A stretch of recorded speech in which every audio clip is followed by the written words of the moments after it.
حضرت جابر رضی اللہ عنہ بیان کرتے ہیں کہ ہم نبی صلی اللہ علیہ وسلم کے ساتھ ایک غزوہ میں شریک تھے۔ جب ہم واپس آئے اور مدینہ کے قریب پہنچے تو میں نے عرض کیا، اللہ کے رسول، میں نے نئی شادی کی ہے۔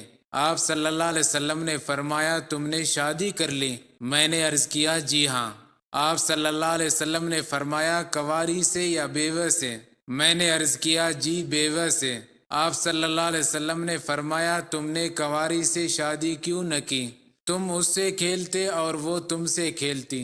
جب ہم مدینہ کے قریب پہنچ گئے اور اس میں داخل ہونے لگے تو آپ صلی اللہ علیہ وسلم نے فرمایا، ٹھہر جاؤ حتیٰ کہ ہم رات یعنی عشاء کے وقت داخل ہوں گے، تاکہ منتشر بالوں والے کنگھی کر لیں، اور جس کا خاوند غائب رہا ہو وہ زیر ناف بال صاف کر لیں۔ ابو ہریرہ رضی اللہ عنہ سے روایت ہے کہ رسول اللہ صلی اللہ علیہ وسلم نے فرمایا، تین قسم کے لوگوں: مکاتب جو کہ ادائیگی چاہتا ہوں، عفت و پاکدامنی کی خاطر نکاح کرنے والے، اور اللہ کی راہ میں جہاد کرنے والے کی اللہ تعالیٰ ضرور مدد کرتا ہے۔